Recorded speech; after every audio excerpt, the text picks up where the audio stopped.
ਤੋਤੀ ਮਹੱਲਾ ਪੰਜਵਾ। ਮਾਨੁਖ ਬਿਨ ਬੂਝੇ ਕਿਰਪਾ ਪਾਇਆ। ਆਨਿਕ ਸਾਜ ਸੀਦਾਰ ਬਹੁ ਕਰਤਾ, ਜਿਉ ਮਿਰਤਕ ਉਠਾਇਆ।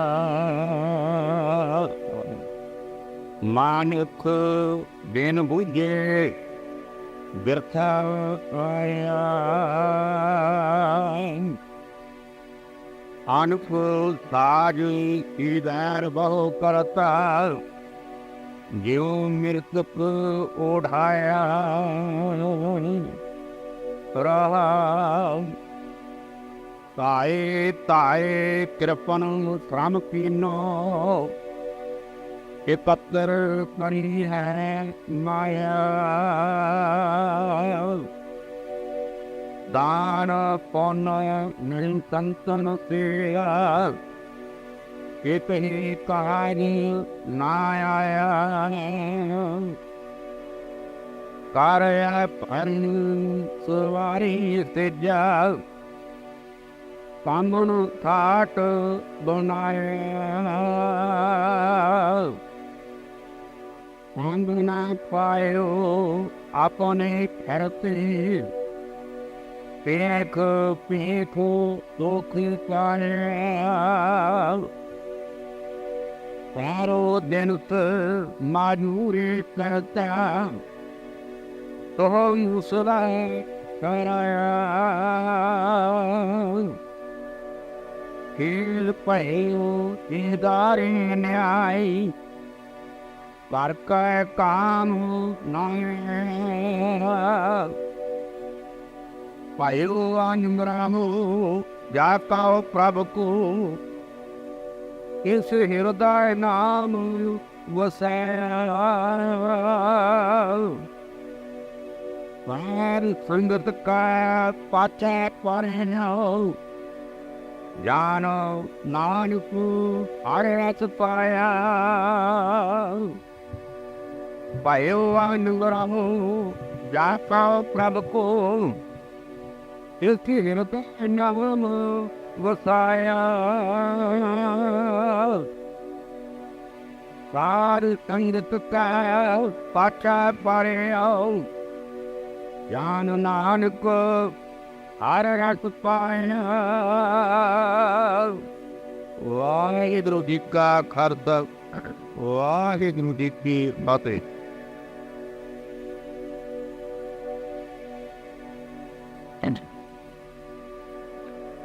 ਗੁਰੂ ਸਾਹਿਬ ਸਿੰਘ ਜੀ ਕਨਿੰਗ ਫਤਿਹ ਕਬੂਲ ਕਰਨੇ। ਵਾਹਿਗੁਰੂ ਜੀ ਕਾ Khalsa. And what is it? ਪਾਵਨ ਪਵਿੱਤਰ ਹੈ ਰਾਗ ਟੋਡੀ, ਧੰਨ ਗੁਰੂ ਅਰਜਨ ਦੇਵ ਜੀ ਮਹਾਰਾਜ ਦਾ। ਜਿਹੜਾ ਸੋਚ ਵਿਸ਼ਾਲ ਪਰ ਕਰਮ ਚੱਲਦਾ ਹੈ, ਜੀਵਨ ਦੇ ਲਕਸ਼ ਨੂੰ ਸਮਝੇ ਬਿਨਾ ਜੀਵਨ ਬਤੀਤ ਕਰਨਾ ਵਿਅਰਥ ਹੈ। ਕਿਦੋਂ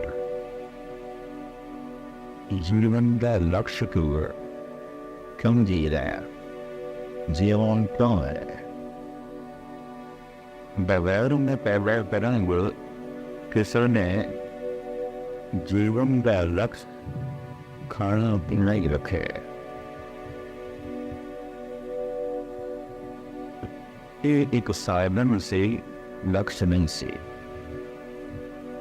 ਕਿਸੇ ਦੇ ਜੀਵਨ ਦਾ ਲਕਸ਼ ਪਰਿਵਾਰ ਹੈ, ਜਨ ਸੰਪਦਾ ਹੈ। ਇਸ ਤੋਂ ਅੱਗੇ ਅੱਜ ਤੱਕ ਮਨੁੱਖ ਦੀਆਂ ਨਿਗਾਹਾਂ ਨਹੀਂ ਗਈ। ਇੱਥੇ ਵੀ ਰੁਕਿਆ ਗਿਆ, ਇੱਥੇ ਵੀ ਰੁਕਿਆ।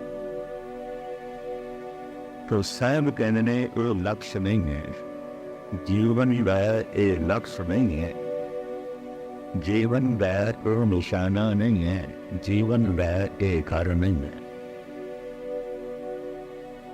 ਜਿਹੜੇ ਲਕਸ਼ ਬਣਾਏ ਹੋਏ ਨੇ ਇਹ ਤੋਂ ਸਾਹਿਬ ਨੇ ਸਾਧਨ ਨੂੰ ਲਕਸ਼ ਸਮਝ ਲਵੇ तो कुदरती गल है, जब साधन ही लक्ष्य हो गया तो लक्ष्य से असंगत बढ़ जाएगा, बढ़ जाएगा। तो लक्ष्य नहीं है,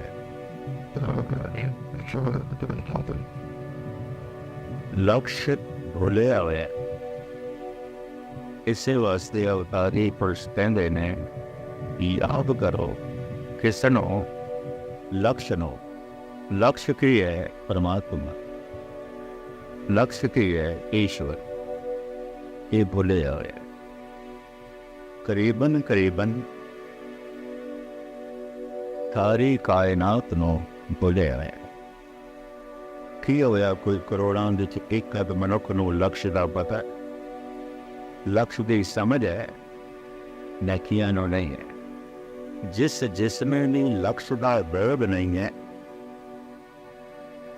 महाराज कहने ने उदा संसार ते आना व्यर्थ है, फिजूल फिजूल जी रहे हैं, व्यर्थ जी रहे हैं।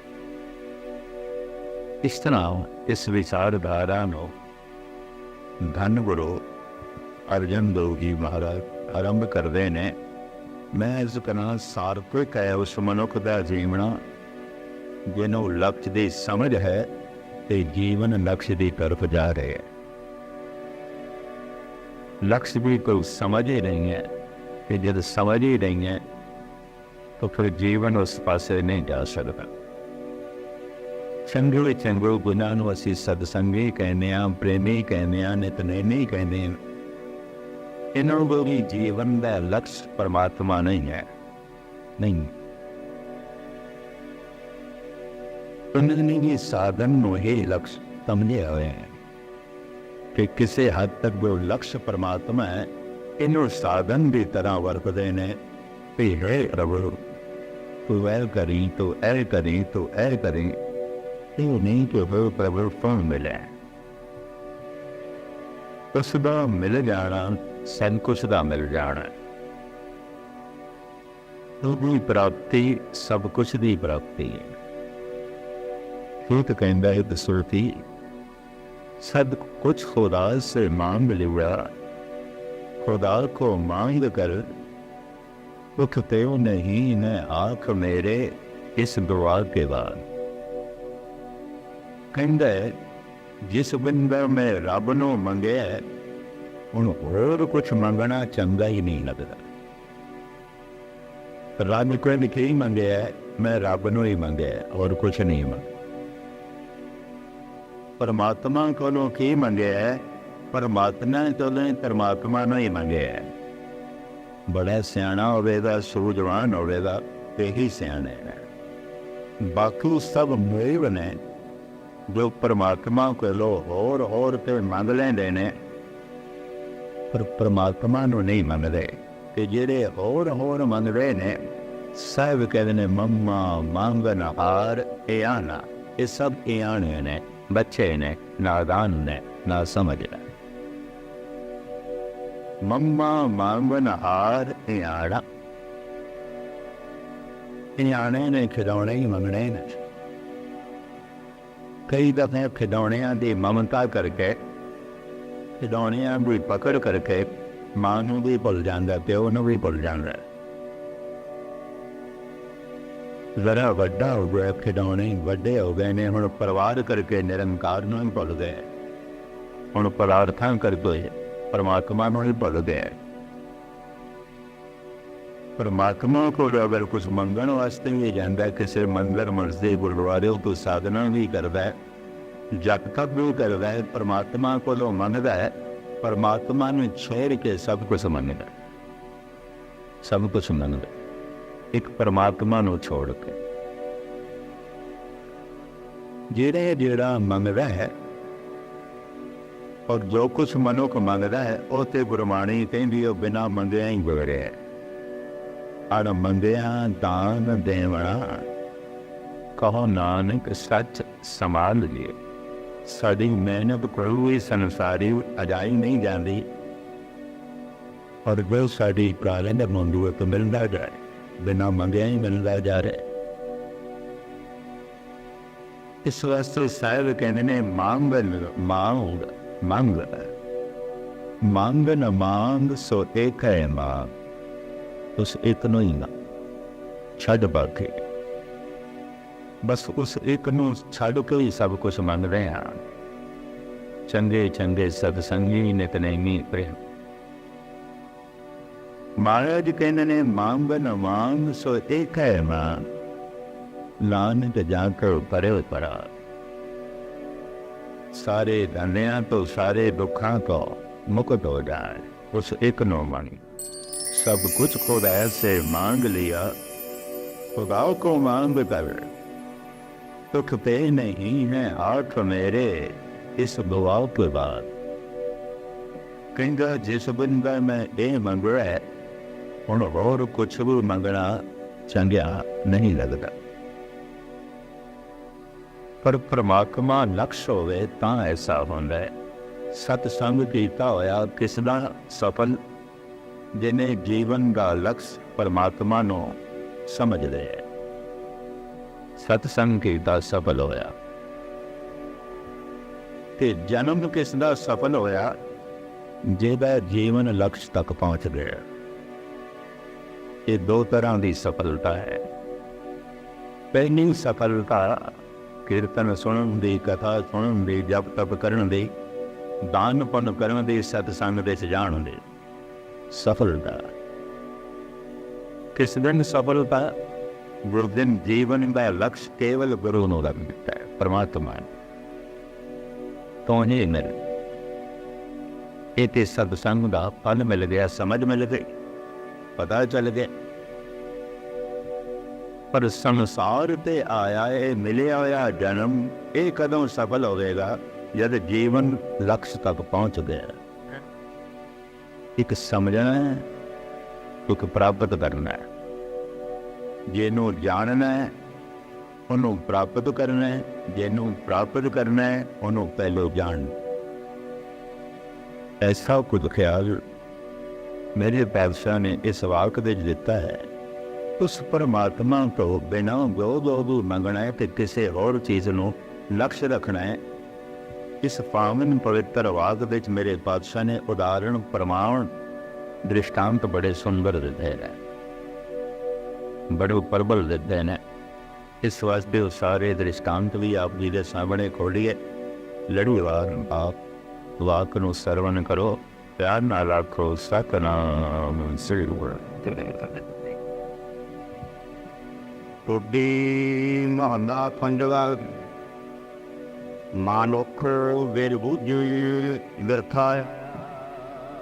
मनुख जीवन के लक्ष्य नूं समझे बिना व्यर्थ आया, उहदा जन्म व्यर्थ गया। इहदा संसार ते आवना व्यर्थ, इहदा जीवना व्यर्थ। ये लक्ष्य का नहीं पता, ये लक्ष्य भी नहीं समझ आती।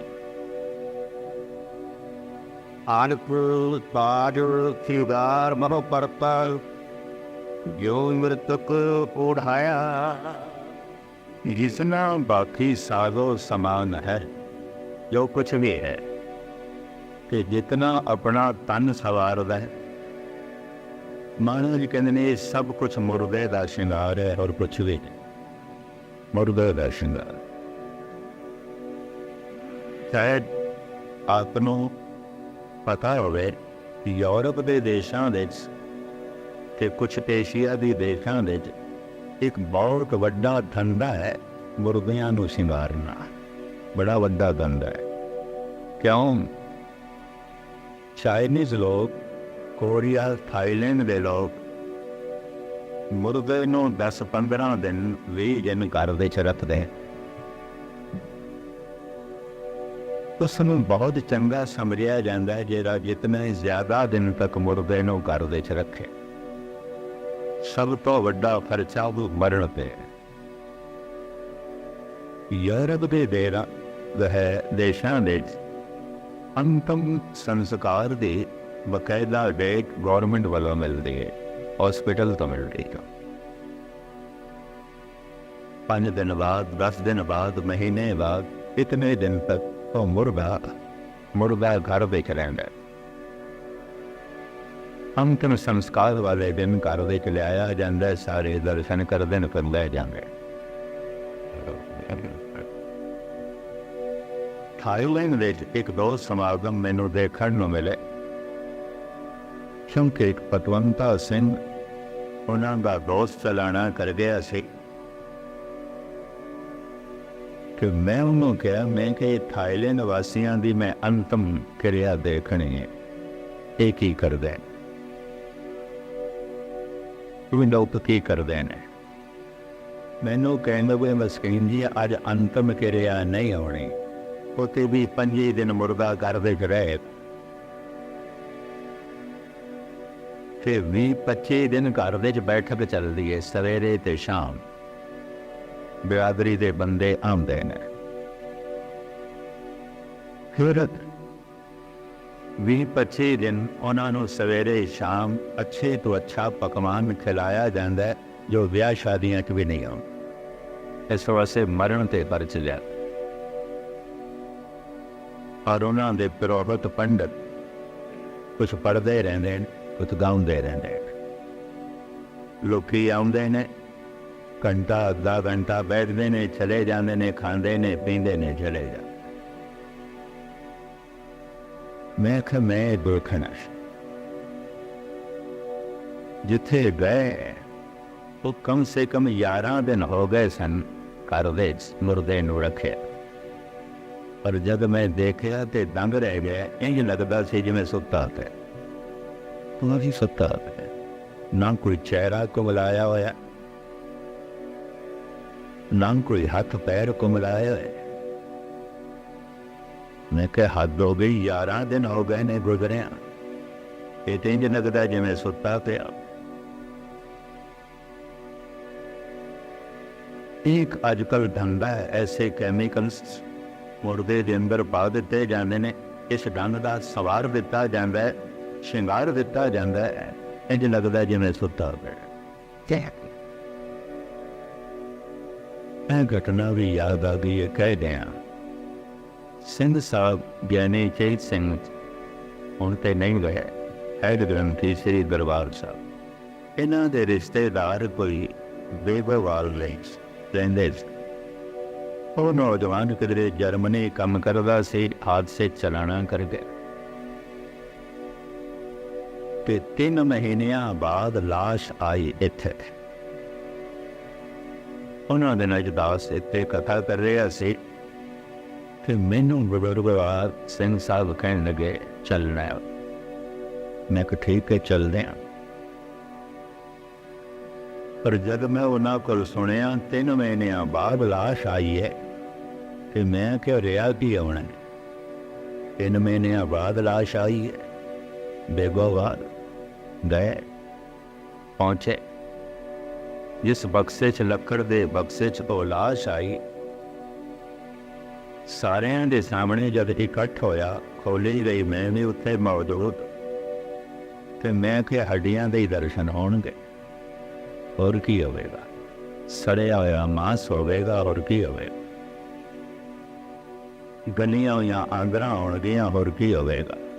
ਪਰ ਨਹੀਂ, ਜੈਸੇ ਬਕਸਾ ਖੋਲ੍ਹਿਆ ਗਿਆ, ਇੰਝ ਲੱਗਦਾ ਸੀ ਜਿਵੇਂ ਸੁੱਤਾ। 3 ਮਹੀਨਿਆਂ ਬਾਅਦ ਪਰ ਬਕਸੇ ਦੇ ਖੋਲ੍ਹਦਿਆਂ ਹਵਾ ਦੇ ਲੱਗਦਿਆਂ ਉਹ ਮੁਰਝਾਣ ਵੀ ਲੱਗ ਪਿਆ। ਚਿਹਰੇ ਦੀ ਰੌਣਕ ਆਹਿਸਤਾ ਆਹਿਸਤਾ ਜਾਣ ਲੱਗ ਪਈ। ਮੁਖਤਸਰ ਅਰਜ਼ ਇਹ ਕਰਾਂ, ਸਾਰੀ ਦੁਨੀਆ ਵਿੱਚ, ਏਸ਼ੀਆ ਵਿੱਚ, ਯੂਰਪ ਵਿੱਚ, ਅਮਰੀਕਾ, ਕੈਨੇਡਾ ਵਿੱਚ ਇੱਕ ਧੰਦਾ ਹੈ ਔਰ ਇਹਦੀ ਬੜੀ ਵੱਡੀ ਫੀਸ ਲਈ ਜਾਂਦੀ ਹੈ। ਜਿਤਨਾ ਜ਼ਿਆਦਾ ਸ਼ਿੰਗਾਰਨਾ ਹੈ ਉਤਨੀ ਜ਼ਿਆਦਾ ਫੀਸ ਦੇਣੀ ਪਏ, ਜਿਤਨੇ ਜ਼ਿਆਦਾ ਦਿਨ ਰੱਖਣਾ ਹੈ ਉਤਨੀ ਜ਼ਿਆਦਾ ਫੀਸ ਦੇਣੀ ਪਏਗੀ। ਮੁਰਦਿਆਂ ਨੂੰ ਸ਼ਿੰਗਾਰਨ ਦਾ ਧੰਦਾ ਹੈ ਤੇ ਜਦ ਮੁਰਦਾ ਸ਼ਿੰਗਾਰਿਆ ਜਾਂਦਾ ਹੈ, ਇੰਝ ਲੱਗਦਾ ਹੈ ਜੈਸੇ ਜ਼ਿੰਦਾ ਹੋਵੇ। ਪਰ ਗੁਰੂ ਅਰਜਨ ਦੇਵ ਜੀ ਮਹਾਰਾਜ ਕੁਛ ਅੱਗੇ ਦੀ ਗੱਲ ਕਰਦੇ ਨੇ। ਮਹਾਰਾਜ ਕਹਿੰਦੇ ਨੇ, ਲਕਸ਼ ਨੂੰ ਸਮਝੇ ਬਿਨਾ ਤੇ ਲਕਸ਼ ਦੀ ਪ੍ਰਾਪਤੀ ਕੀਤੇ ਬਿਨਾ ਹਰ ਮਨੁੱਖ ਜ਼ਿੰਦਾ ਨਹੀਂ, ਮੁਰਦਾ ਹੈ। ਫਰਕ ਸਿਰਫ ਇਤਨਾ ਹੈ, ਕੁਛ ਲਾਸ਼ਾਂ ਚਿਤਾ ਤੇ ਚੜੀਆਂ ਹੋਈਆਂ ਨੇ, ਕੁਝ ਲਾਸ਼ਾਂ ਚਲਦੀਆਂ ਫਿਰਦੀਆਂ, ਕੁਛ ਮੁਰਦੇ ਕਬਰਾਂ ਦੇ 'ਚ ਪਏ ਨੇ, कुछ मुर्दे घरां 'च बैठे ने, दुकानां ते बैठे ने। कुछ मुर्दे कब्रिस्तान दे च ने, कुछ मुर्दे बाजारां दे च घुम रहे ने। मुर्दे जरा शिंगारे हुए ने, संवारे हुए ने, मुर्दे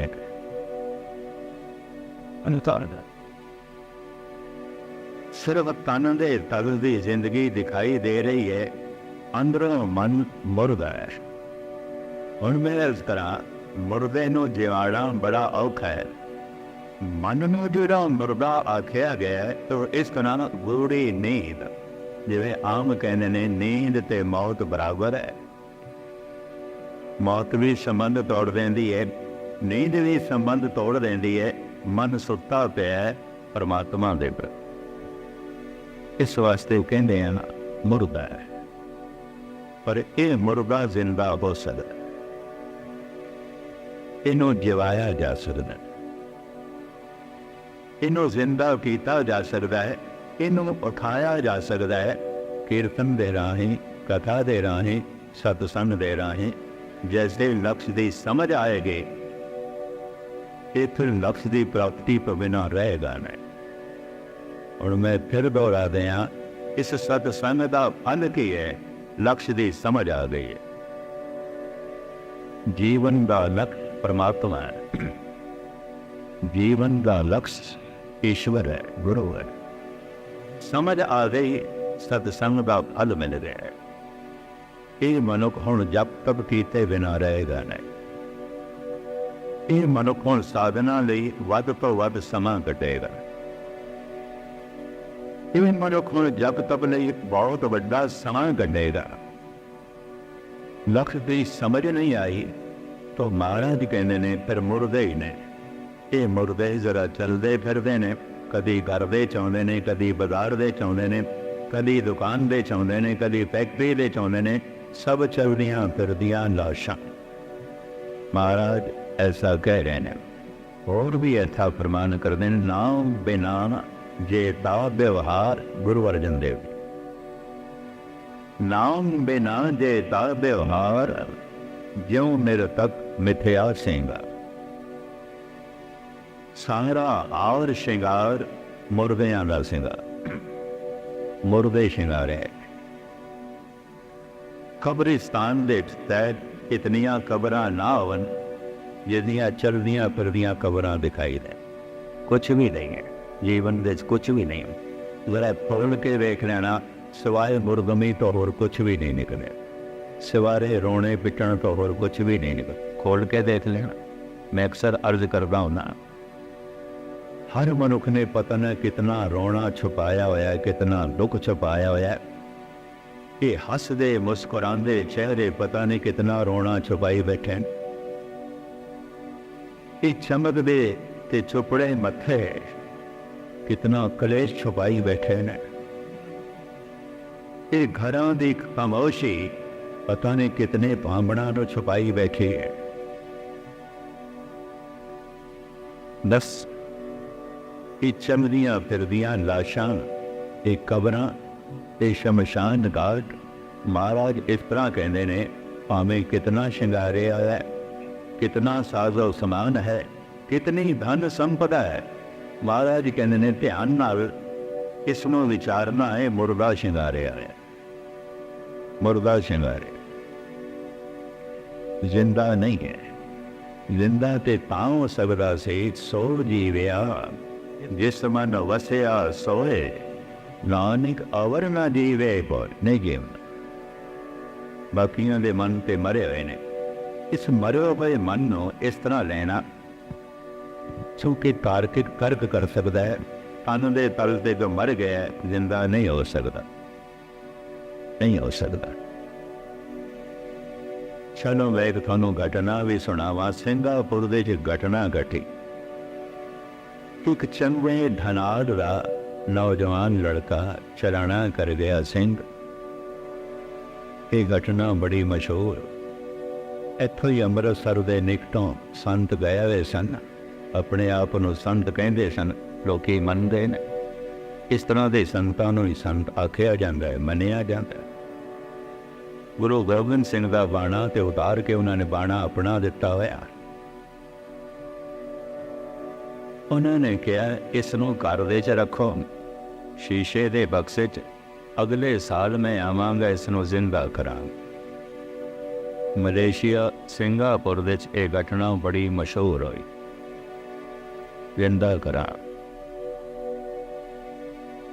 ਹੁਣ ਬਦਕਿਸਮਤੀ ਸਮਝ ਲਓ, ਮੈਂ ਉਹਨਾਂ ਦੇ ਨਾਲ ਕਿਧਰੇ ਉੱਥੇ ਹੀ ਸੀ ਤੇ ਉਸੇ ਗੁਰਦੁਆਰੇ ਕਥਾ ਕਰ ਰਿਹਾ ਸੀ ਜਿੱਥੇ ਉਹ ਆਏ।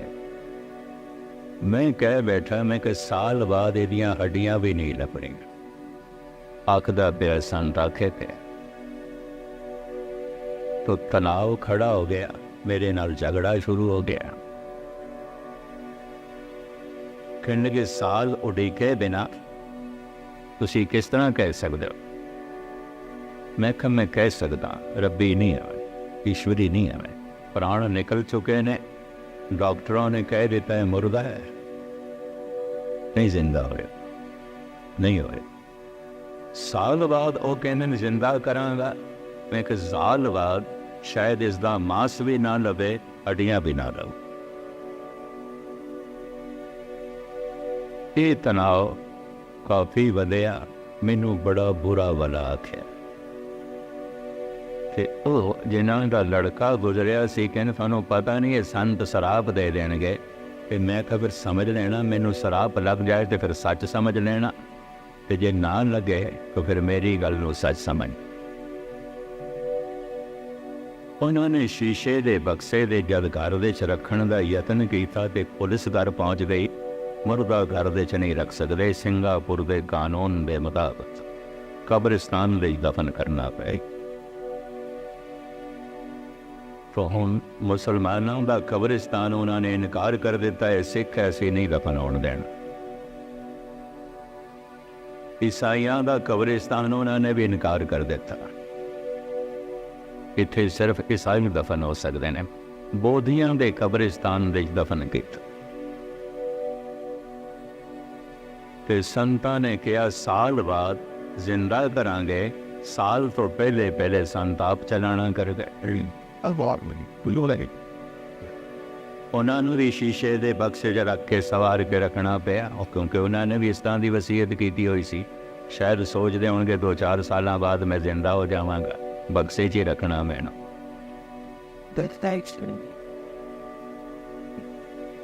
पर चूंकि वो बहुतियां नूं अपना चेला बना रहे, चेला बना चुके सन, ते चेले सारे धनवान सन। ते धनवान कोई 100 दे च एक अध कोल अकल होंदी है, बाकी ते अकल नूं ताले ला के ही रखदे। बाकियां दी अकल ते बस दाने ही होंदी और कुछ नहीं। इस तो इलावा उन्हां दी अकल नहीं होंदी। माया दारी अत अन्ना बोल इतने अंधे होंदे ने, ना सच वेख सकते ने, ना सच सुन सकते ने। मैं ये लफ्ज़ भी कहे, मैं कहा तुहानूं गुरबाणी की सच्चाई ना सुनाई दे रही है, ना दिखाई दे रही। तो मैं कहा गुरबाणी की रोशनी कहा जा सकता है अंधे हो। अज इस घटना नूं अंदाजन 25-26 साल हो गए ने, शायद इस तो भी ज्यादा।